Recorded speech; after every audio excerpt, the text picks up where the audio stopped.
Are you ready for good talk? And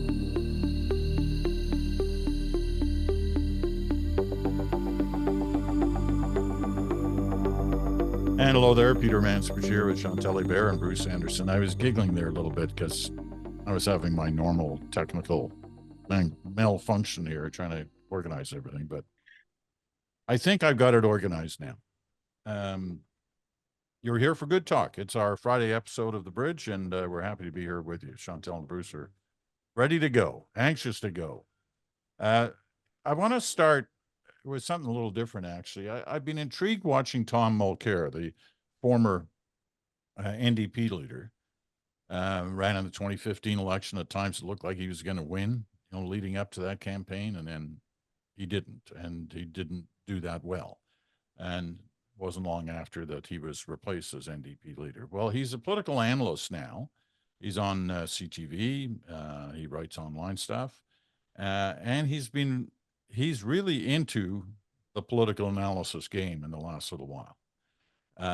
But what I've found interesting is in a number of his pieces, including this week, he's saying pretty nice things about Mark Carney.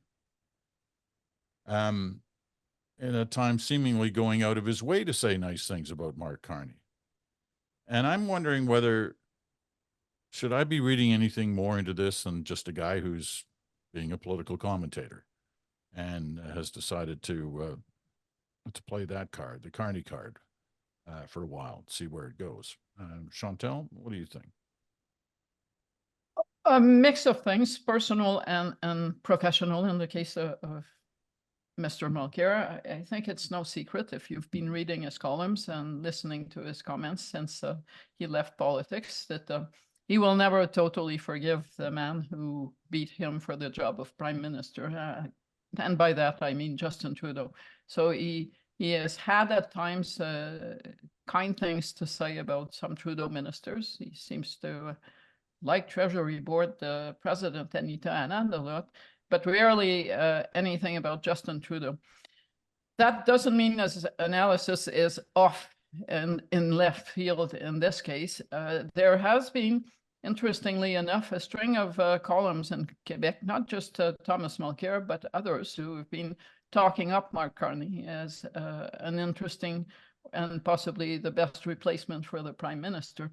What was interesting about the Mulcair column is that Mulcair operates within the Quebec environment. And if there is one place in Canada where Mark Carney's profile is not particularly high, it would be Quebec. People are still parsing a few sentences he said in French at the Canada 2020 conference recently and debating whether he is fluent or not. So that kind of tells you how removed he is. And Mulcair does have a following in French in the sense that he's also on TVA. What was interesting in this column, since we're having this debate here about Mark Carney's French, which he could resolve by coming to give a speech outside some high think tank environment in French, is that Mulcair mentions that he invited Carney to his class to speak with students. And I'm assuming that conversation probably happened in French, since last time I checked, Thomas Mulcair tours in a French language post-secondary institution. What the other interesting part of it, and he went from there, and I thought that was interesting. I happen to agree with him that the comparisons between Mark Carney and Michael Ignatieff are glib and simplistic. That there is a world of difference, for one, between someone who was in academia for decades before jumping into politics, and someone who's run central banks in Canada under Stephen Harper, and over the time of Brexit in the UK.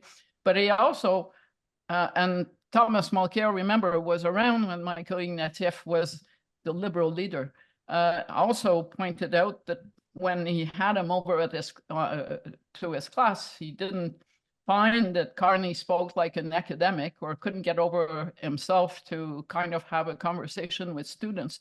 So by and large, I don't know, and I don't think Thomas Mulcair spends a lot of time with Mark Carney in his real life.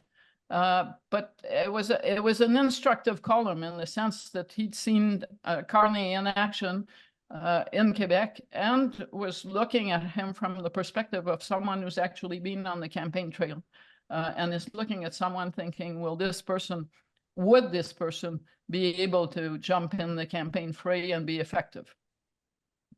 He used to be a Liberal, right? Provincial Liberal, as you know, in Quebec, a provincial Liberal is like a provincial Liberal when there used to be some in BC. Right.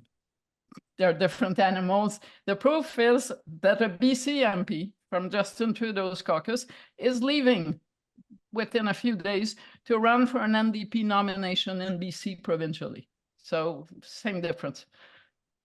Well, you know where I was getting at, but yes, I'm trying to stop you from going there. Okay. Bruce, what do you think of all this? Well, I always enjoy reading or watching Tom Mulcair's political analysis because I've always thought it was interesting to see how he communicated. He has his own style. It's relatively unique. I don't always agree with his analysis as a pundit. I find it sometimes a bit clunky and unusual. But sometimes, I think he says things that are right on, and he says them in ways that cut through the clutter. I think that in this particular instance, I do sense that there must be, I hadn't thought about it very much until Chantal mentioned it, but I do remember in the campaign that he ran against Justin Trudeau, he seemed so convinced that he was going to did he use the term wipe the floor with Justin Trudeau? Or was that somebody else? Anyway, there was a sense of, I'm going to crush this guy. And of course, that's not what happened. So there might be some lingering scar tissue there that influences the way that Tom Mulcair assesses Justin Trudeau's situation. However, I do think his assessment of Justin Trudeau's situation is accurate, and he was pretty blunt in describing what he saw as being a very low chance that Justin Trudeau could succeed in the next election. And I also felt like he said something important about Mark Carney, which is, two things perhaps. One is that meeting Mark Carney and getting to know him gives you a sense of somebody from the standpoint of whether you think they could be successful in politics. If you haven't seen them or met them and you've only kind of read stories about them, you don't necessarily get the same sense of somebody who's comfortable in his skin, who can communicate with people and listen to people and kind of have an exchange. And I think Mulcair, helpfully from Carney's standpoint, described that. And the second thing was the contrast with Ignatieff, because I met both people and I respect them both. But to me, the idea that they are in any material way the same never really made any sense to me, doesn't make any sense to me. In addition to the points that Chantal said about the role that Mark Carney played as governor of the two banks, he's also been a pretty active person in the business community, knows a lot about business. I don't think that same can be said about Michael Ignatieff. And so I think he pointed up an important contrast there. And to your point, Peter, and I'll finish on this, the idea that somebody who is from the left, understanding that the difference between a Quebec Liberal and a federal New Democrat, everybody can decide how left is he, that sort of thing. But he's somebody from the left. He led the National New Democratic Party, and he's saying this person, who some would describe as a business person or kind of an affluent elite, that sort of thing, is somebody that you could support. I think that's a pretty interesting note to be put into the conversation at this moment. I should just add that when Thomas Mulcair left Jean Charest's cabinet, he was a Liberal cabinet minister. It was over the environment issue. And so there are other ways that the paths of Mark Carney and Thomas Mulcair meet that are outside the left-right divide or Liberal and NDP, and it is on the issue of climate. And I would tend to believe, based on Mr. Mulcair's track record, that it does matter to him that the next federal government is serious about climate. And understand that he would have Agreed. no delusion that that would be the case under someone like Pierre Poilievre. So there is a secondary substantial reason why he would have an interest in Mark Carney or would feel comfortable saying, this is someone who would be worth looking at, not because he's a banker and not because he knows the business environment, but because he can advance the climate file at a time when we are at risk of letting it fall by the side.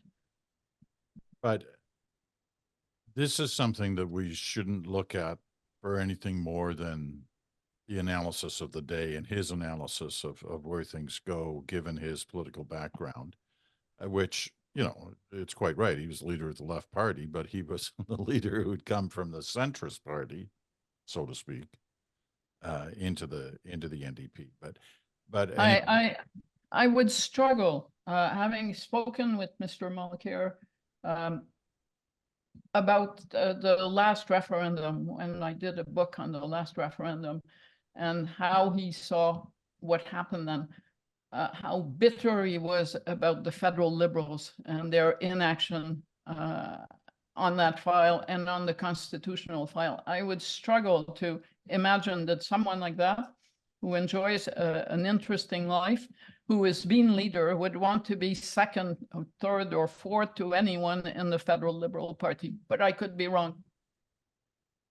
Yeah, I mean, I've certainly never heard it anywhere. So I don't, I'm not operating the assumption that there's a possibility of that. I just have found it intriguing the way he's been writing lately. And this conversation will prompt him to, will almost certainly prompt him to write something differently. So nobody does take that impression, but you know, it's been an interesting discussion.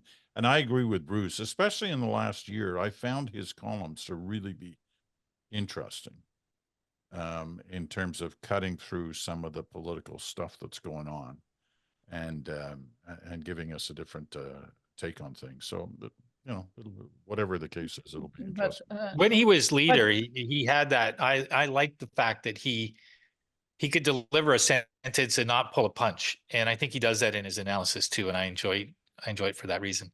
But if you're going to see it as a sign of a larger story, it set aside Thomas Mulcair's personal future. It is also a sign that the notion that Justin Trudeau should probably go is becoming more widespread in Quebec, which was not the case 3 months ago. But now it is part of the mix here too. And that's probably not good news for the Liberals. And as much as the Prime Minister, the last time I checked, was still committed to staying on until after the next election, at least. Should anything be read into this by Jagmeet Singh, the federal NDP? It's not that Mulcair left that party in good terms. It was not a pretty picture when he left. There's no NDP. There's not even a puddle of an orange wave left here. Don't look for it. It's parched ground. It's not coming back in the next election. Alexandre Boulris, who is the only MP left, if he runs again, stands a good chance of being re-elected because he's Alexandre Boulris. But if he leaves his riding, the last vestige of that orange wave will be gone. I heard something else though in your question as well, Peter, which was you know, how is this punditry by Tom Mulcair likely to make Jagmeet Singh feel? And I think the answer is not good.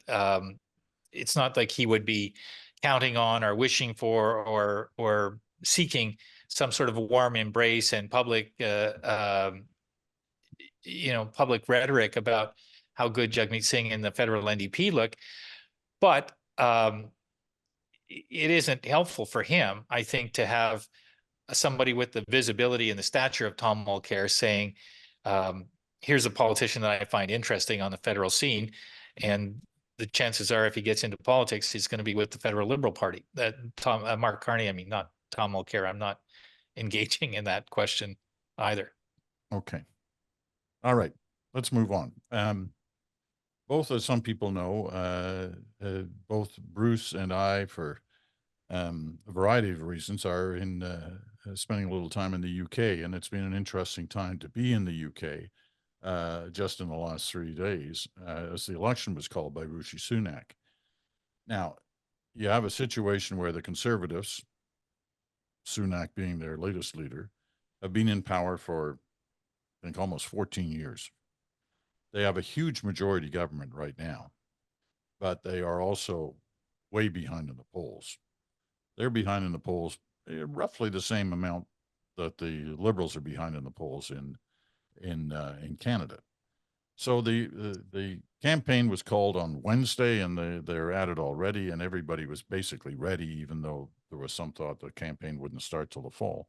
But all the parties were ready, and they hit the airwaves with their ads right away. So this was another little thing that I found fascinating this week, because as you know, we've talked about this before. There are a lot of governments in Western democracies that have elections scheduled for this year. And in almost all of the situations, not all of them, but almost all of them, the incumbent party is in big trouble and is way behind in the polls. So the Canada-UK comparison, different parties, different ideologies, is interesting, because both governing parties are down about 20 points. So the thing to look at that I was looking at was the Labour Party, who are in the lead in the polls, their opening ad campaign. So I'm going to play this for you. It's about a minute and a half long, but listen carefully to the words, because what you'll find, you could in my guess anyway, is you could replace this ad with Pierre Poilievre talking about the situation in Canada. But this is Sir Keir Starmer. He's the leader, likely the next prime minister of the United Kingdom. Here's what he has to say. If you think I'm padding, I am, because I'm trying to get this He's thing having started his properly. usual technical issues. Yeah. Okay, let's see what happens when I push this button. It's time for change. Britain is a great and proud country, but after 14 years under the Tories, nothing seems to work anymore. Public services crumbling, ambulances that don't come, families weighed down by higher mortgage rates, antisocial behaviour on our high streets. The list goes on and on. Political chaos feeding decline, feeding chaos, feeding decline. The answer is not 5 more years of the Tories. They have failed. Give the Tories 5 more years and things will only get worse. Britain deserves better than that. Only a changed Labour Party will get Britain's future back. And make no mistake, the Labour Party has changed, reconnected to our purpose, to serve working people as you drive our country forward, with economic stability at the forefront of everything we do. Country first, party second, always. And that is what Labour's long-term plan will achieve.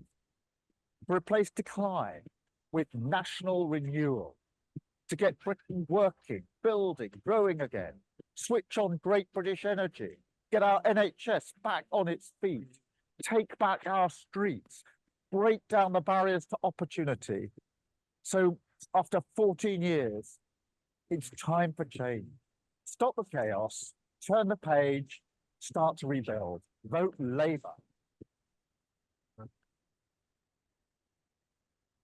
Yeah, there you go. Time for a change. Turn the page. Make the UK great again. It's about the only slogan that wasn't in there, but everything else was. And it is often the way all parties campaign who are trying to come from the opposition benches. That's what it's all about. Bruce, you've been involved in ad making before. Yeah. There's some unique things in this. And first of all, I just say to the podcast listeners and viewers, watch the video version of this if you can, because it doesn't work the same if it's just the audio that you're listening to. It sounds like a lot of run on and repetition and that sort of thing, whereas the techniques used in the ad are really pretty well designed to keep the eyeball focused on the ad. There's a use of color in different fonts, and there's some motion effects with the way that certain video clips are used. And there's an energy to it that in the video version is stronger. Otherwise, you wouldn't have you wouldn't have a minute 47. I think it is radio ad, which is what this sounded like when we just listened to it. And if you want to watch it, you can see it on our YouTube version. Right. It's on that, so you can find that at nationalnewswatch.com. But sorry, Bruce. We'll tweet it out as well after, so everybody can have a little look at it. It really is an interesting ad. I thought it was really well done, and I found myself wondering, since the call of this election was a bit unexpected in terms of it, you know, it was expected to happen sometime this year, but all of a sudden, Rishi Sunak decided he was going to call it on Tuesday, I guess it was, and it made me wonder if this ad hadn't been kind of pulled together a little bit at the last minute. They would have had a lot of the raw materials. They would have known basically what it was that they were going to try to say. There wasn't anything in this ad that hinged off Sunak's comments on the launch day or anything like that. There was no visual of Sunak in a super expensive suit getting pelted with rain, which was a disastrous launch for him for sure. But in the body of the ad, the things that really stood out for me that I found quite remarkable, describing Labour as stability and Conservative as chaos. That was really interesting. And now it makes sense in the UK context because the Conservatives have had a lot of prime ministers, been a lot of disruption. But in the past, you wouldn't have seen Labour saying, if you want stability and economic stability, vote Labour. But that's what Keir Starmer's pitch is because of how disruptive the Conservatives have seen to voters in the UK. Second thing that I liked about what he did is he talked about returning to the idea of of the Labour Party and politicians as being the servants of the people. There was something about the language in which he used it. He was really making a fundamentally important point, which is that if you don't trust any of us to do things that are in your interest, because you think that all we ever do is things that are about our party's interest, he wanted to manifest that this was not that Labour Party. And the last point for me is and I think the words that were bolded in red and maybe in the largest font in the video version that I saw was Labour has changed.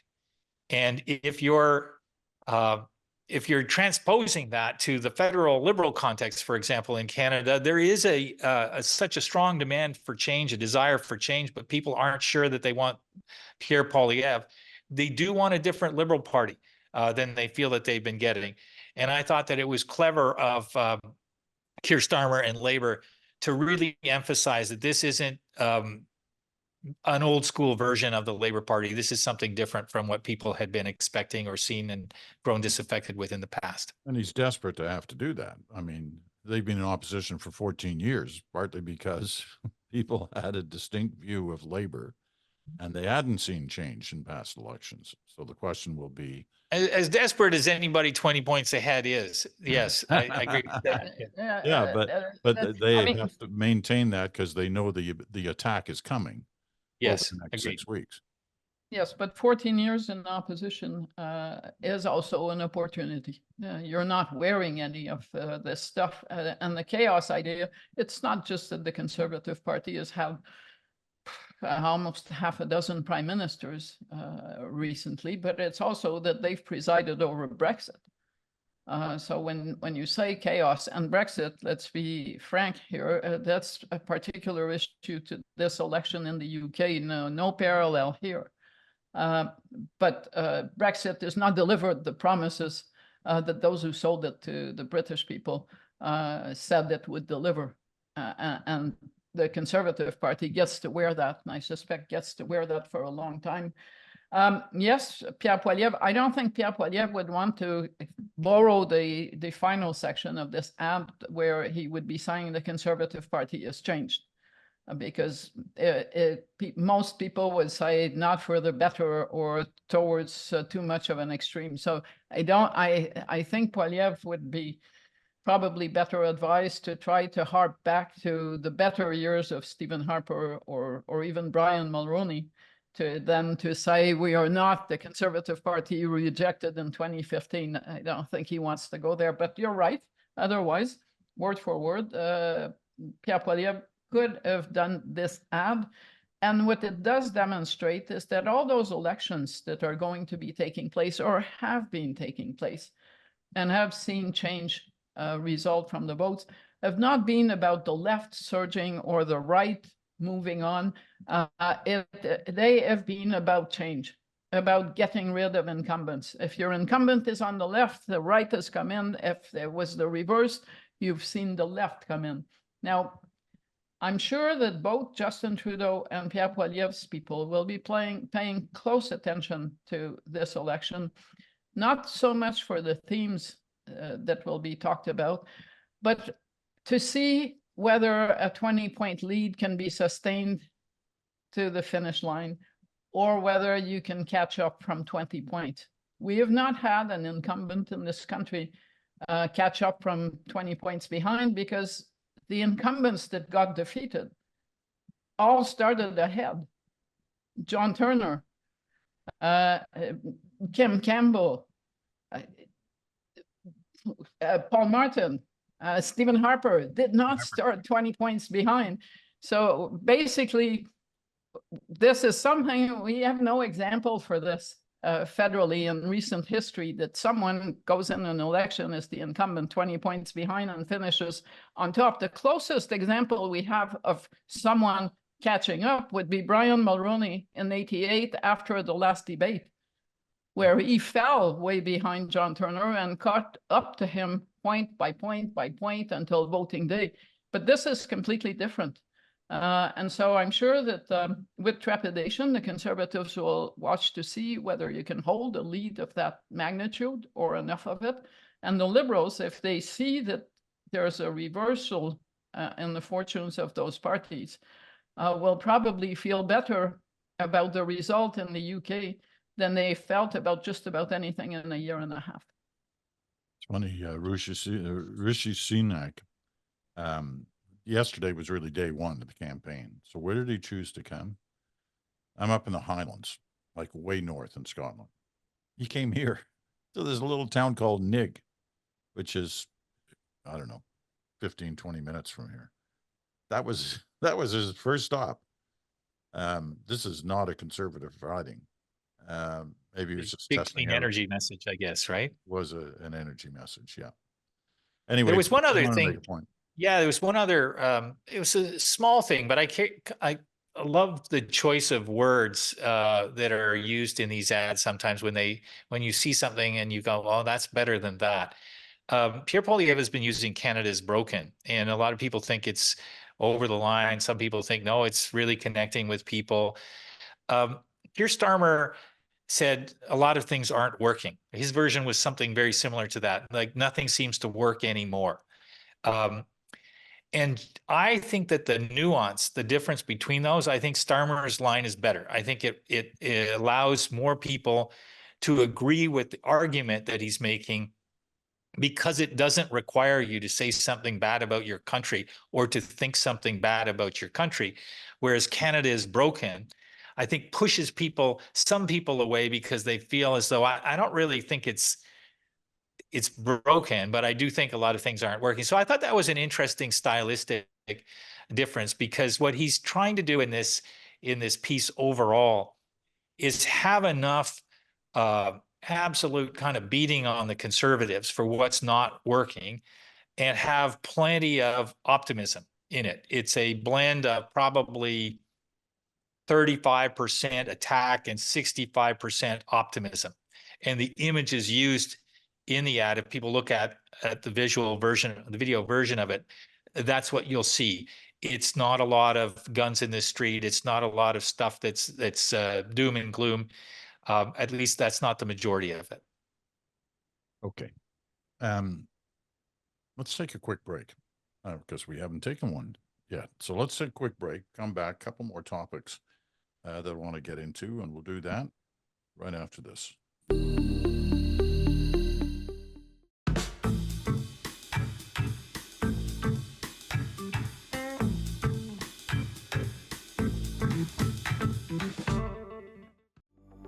And welcome back. You're listening to the Friday episode of The Bridge. It is Good Talk. Chantal Hébert, Bruce Anderson, both here. I'm Peter Mansbridge. You're listening on Sirius XM, channel 167, Canada Talks, or on your favorite podcast platform. Or, as we mentioned earlier, you could be watching us on our YouTube channel. You can link to that by going to nationalnewswatch.com. Okay. A couple of interesting theories put out in the last week about how prepared Canada is or is not for the election of Donald Trump, if that in fact is what happens this fall in the U.S. election. Two competing theories.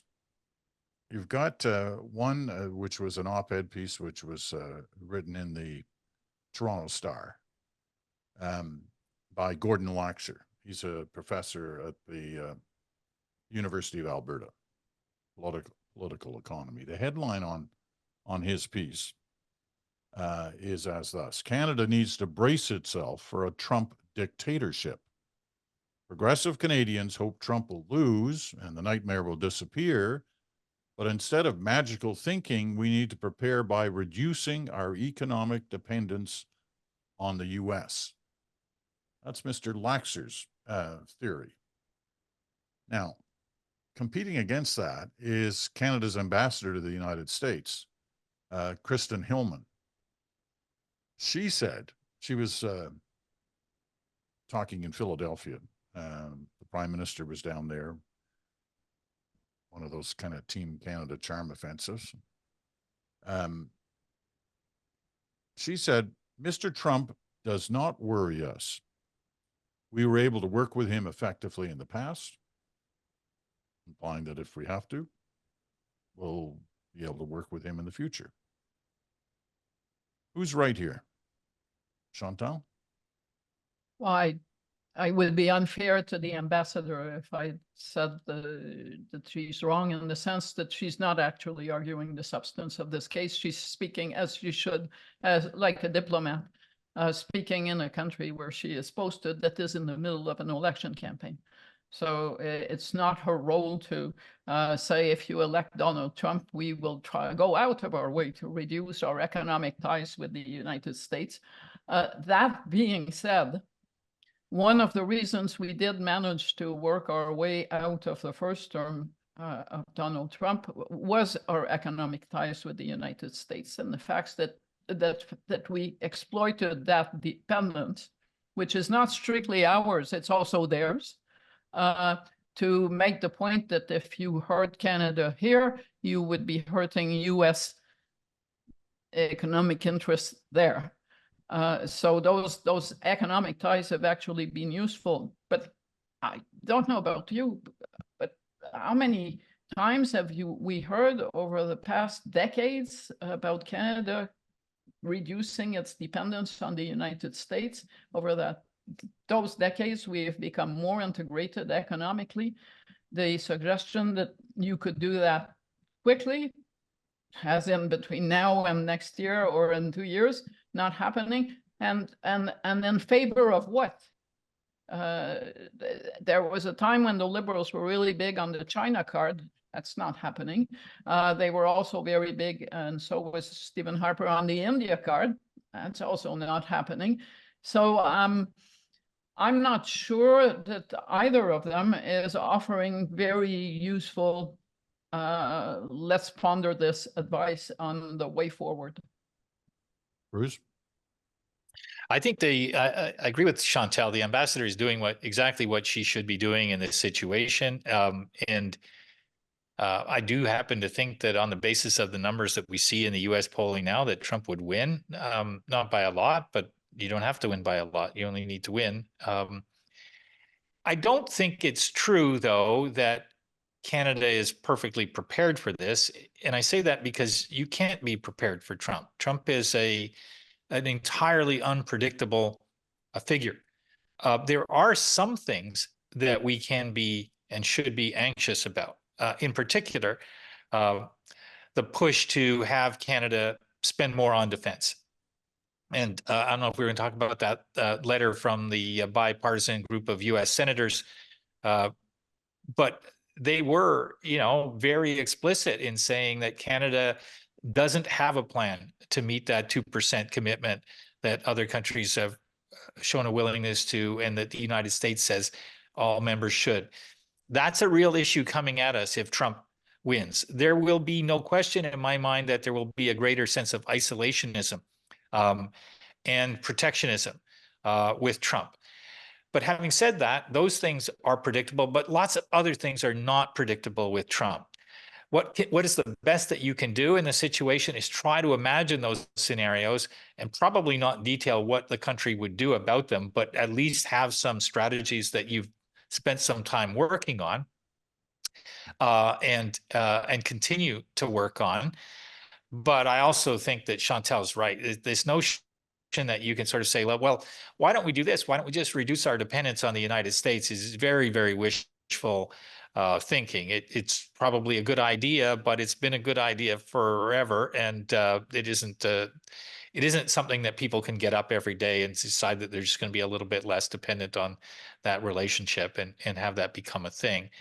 And I don't think that any Canadian political party would get elected with a platform that said, we're going to make a very significant effort to reduce the economic interrelationship. Quite the contrary. I imagine that part of what Laxer is talking about, his concern is based on the fact that you've got a guy running for the presidency of the United States who openly declares he favors dictatorships, and he even wants to make his presidency, if he wins a dictatorship, he says, for one day. But the fact that it even comes out of his mouth is something that I think worries some people about what this could mean, going beyond the normal preparation for whoever may win in the U.S. race. I assume, and either one of you can correct me if I'm wrong, but I assume that there's a part of the public service in whatever department that is sitting there by now having meetings about, how are we going to react if in fact Trump wins? What is, what are the dangers that we face? What are the approaches that we should be offering up to the government of the day, whoever that may be, about how to deal with Trump and a Trump administration? I'm assuming that kind of thing goes on. So when Laxer says we're not prepared, I'm assuming some of the preparation goes on behind the scenes. Am I right in assuming that? Yeah, I think you are right. I think there's no question that some of that is going on. But I also feel like it is true that you can't be fully prepared. So I think that there's probably more preparation than people know about, but there's also an infinite number of possibilities to try to be prepared for. And then in the end, all you really want to do probably with somebody like Trump is some combination of try to find a way not to be in his line of fire, not to draw attention in a way that might make him decide that he needs to take a stick out and beat Canada with it, which he has done in the past over dairy and other issues. And maybe to look for some ideas that if he wins, Canada could put on the table that might appeal to him. I don't know what those would be, but I do agree with you, Peter, that probably that work is being done. It should be done. It's important work to prepare, but it's not a normal kind of transition that you would imagine in that situation from one party to the next. It's from one system to something completely unpredictable on the question of what kind of a democracy is it and what is his influence going to be. Well, I mean, if you're a civil servant as experienced as you may be, you can't game the U.S. becoming a dictatorship very easily, for one. Second, if you are that person, you totally understand that we do not know what the impact of the result of the US election will have on Canadian public opinion, looking at the federal parties. But we have a certainty, and it is that we will be going through a lively election campaign within a year of that result. And so much of the Canada-US relationship boils down also to the personality of the players i.e. whoever is president, but also who is prime minister. You can think of all kinds of things.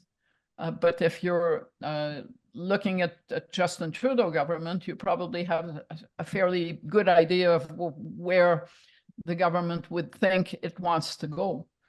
But if you're looking at a Pierre Poilievre government, it's a new page and no one is written on it. So you would, I mean, at the same time as people are looking at the transition to a possible new administration in the US, the public service, the top echelons have to be thinking about the transition to a different government in Canada. These are dual exercises that cannot be separated one from the other. No one's going to hand the next prime minister, be it the incumbent or someone else, a game plan for Donald Trump. It requires input from whoever is sitting there. Is it a majority or a minority government?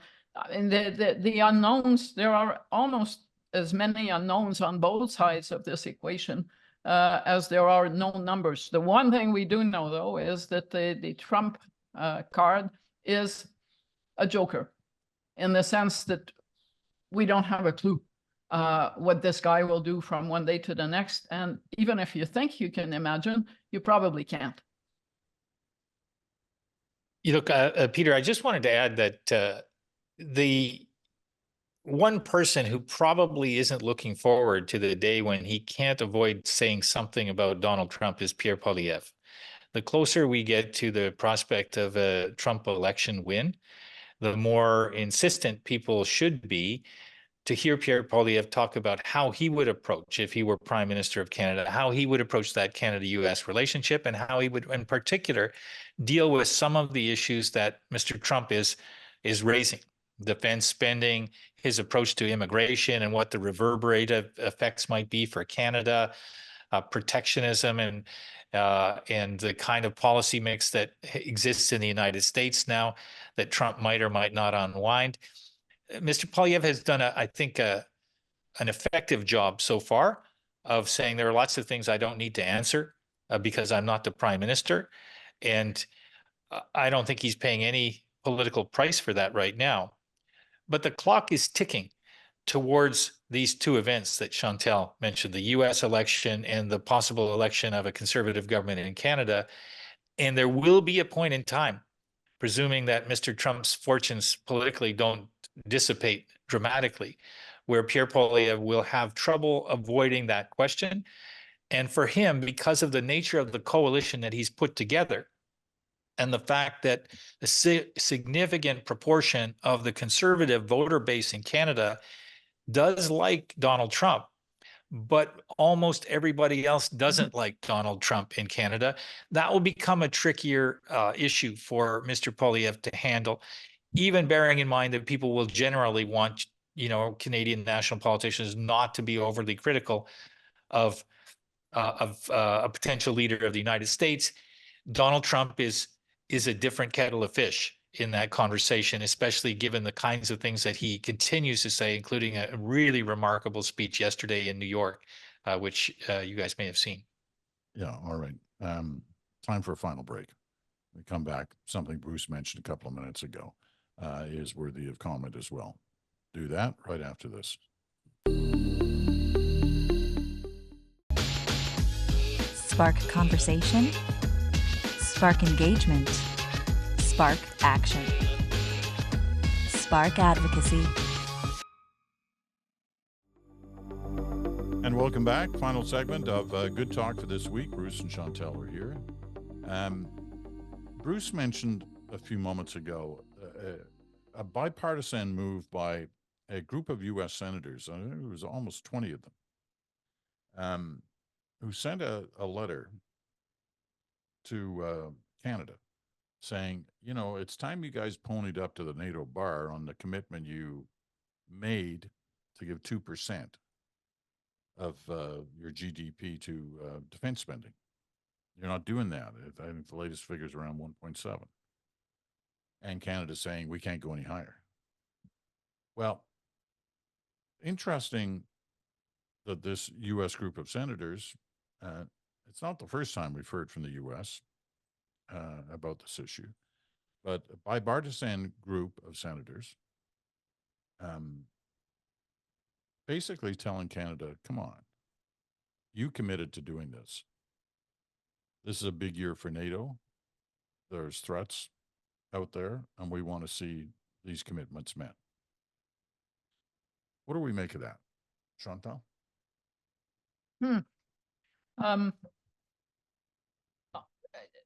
It's an interesting move, but it's part of a more concerted campaign that's been ongoing on the part of the current U.S. administration to have Canada spend more on defense and meet that commitment. Not the first time that it comes up, and it keeps coming back, and it will keep coming back.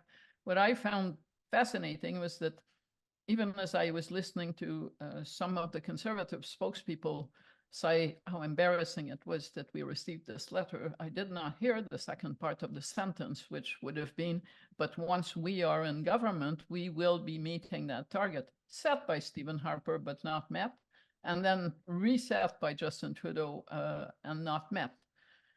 And I think part of the quandary looking at Canada from the capital is that we have not had elections where promoting more defense spending has been a winner. And despite the current world environment, there is no sense that there is a party that thinks that it will get very far by championing a significant increase to get to 2% in defense spending, especially since it then begs the next question. Well, if you're going to do that, then you're Pierre Poilievre, and you have promised that you will cut $1 for every new dollar spent. How much will you cut where? And this is where domestic politics and domestic interests collide with geopolitical realities in a way that in a pre-election year is probably not conducive to a big breakthrough for those pushing Canada. Bruce?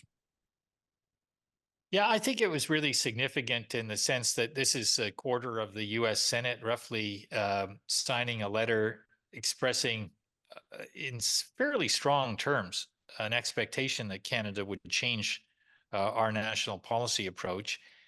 That's different in kind, really, from Donald Trump waving his arms about and yelling about everybody must pony up. And so in that sense, it's a more legitimized and institutionalized U.S. expectation. And so we can't sort of treat it as though this is really just a byproduct of this one guy who keeps on kind of coming back to these same themes, and he's a bit wild, or maybe more than a bit wild. So I think we need to think of it as being a more persistent and important bilateral issue. It's a multilateral issue as well, but I think with the U.S. deciding to put this letter, or these U.S. senators deciding to put this letter, part of what's happening is they've been putting through big spending bills to support Ukraine.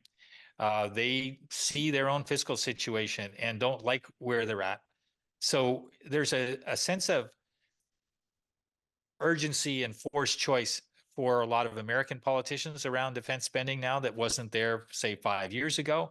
And I think that with the fiscal situation that the Liberals find themselves in, especially with the amount of spending in the last budget, and the evidence that there's not really much room to tax people without them rising up in opposition to that, what exactly can the Canadian government do to answer this letter, when the letter basically says, look, our other NATO allies, they're not all meeting that target, but they all have plans to, and Canada doesn't. That was the distinction that I think they were drawing in that letter.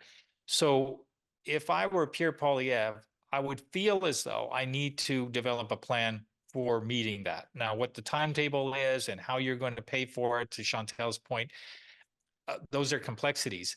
But I would expect that that's what the Conservatives will do. And then I think that it puts the onus on the Liberals to say, are we going to look more and more like, if not free riders, then cheap riders in the global defense coalition that we participate in, that's called NATO.